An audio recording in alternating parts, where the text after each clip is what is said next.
A gente sabe que a Constituição brasileira é a nossa lei máxima, certo? Mas será que ela opera sozinha, como se fosse uma ilha isolada?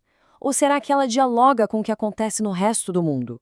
Essa pergunta é o nosso ponto de partida para a gente entender um princípio jurídico fundamental: a conformidade com o direito internacional.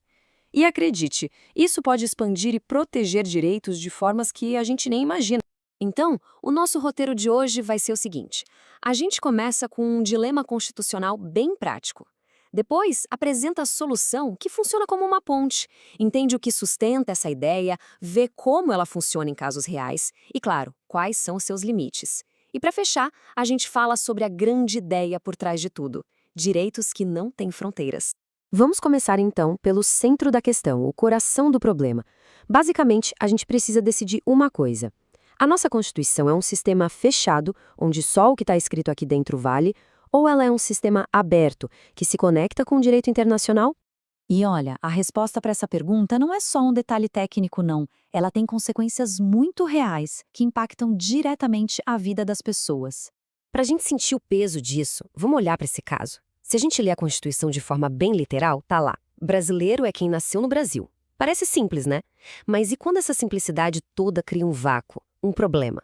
É aí que o direito internacional entra para preencher essa lacuna, afirmando que toda criança tem o direito fundamental a uma nacionalidade. A diferença é gritante. É entre deixar uma pessoa sem país ou garantir a sua existência legal no mundo. A solução para esse dilema não é ignorar a Constituição, de jeito nenhum, mas sim interpretá-la de uma forma mais rica, mais inteligente. E é aqui que entra essa nossa ponte jurídica, o princípio da conformidade. A ideia é simples, mas muito poderosa.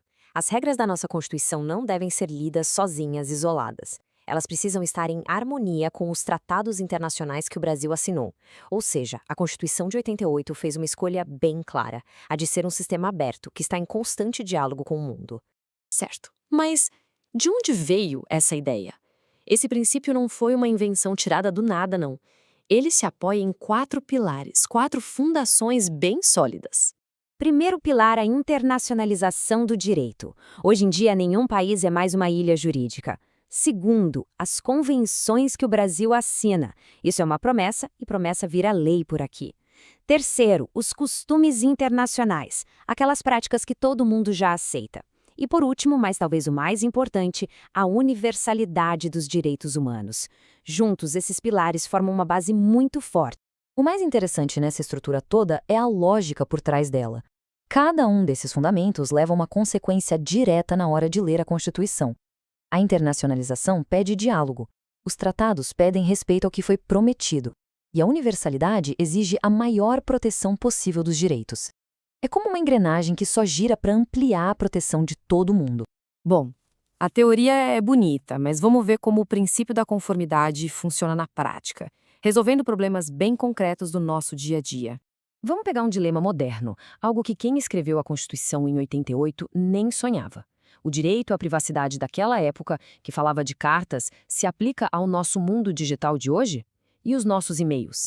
A Constituição protege o sigilo da correspondência, mas o que é correspondência hoje em dia? É aqui que o diálogo com o direito internacional se torna fundamental. O Pacto Internacional sobre Direitos Civis e Políticos que o Brasil assinou é bem claro, proíbe interferências arbitrárias na correspondência de qualquer pessoa. Então, quando a gente interpreta a nossa Constituição em conformidade com esse pacto, a conclusão é uma só: e-mail é sim correspondência privada. E o resultado prático disso?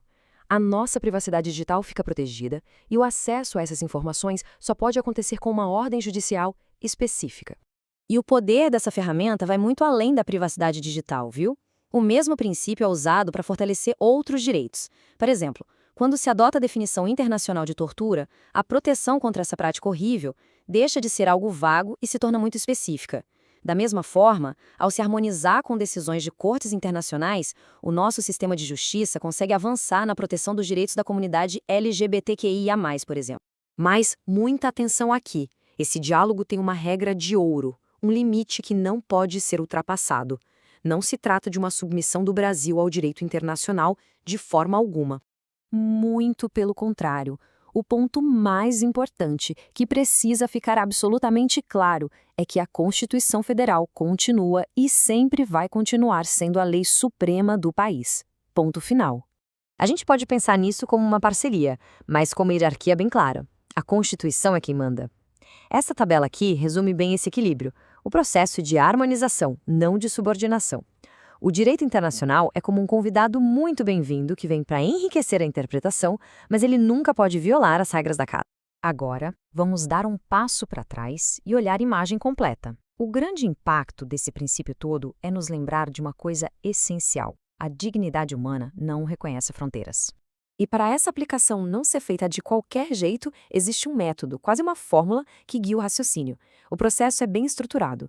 Primeiro, se identifica uma ambiguidade na lei. Depois, se busca um tratado relevante. Aí, se analisa o que ele esclarece e como a Constituição pode ser interpretada em linha com ele. E, por fim, a checagem final e mais importante.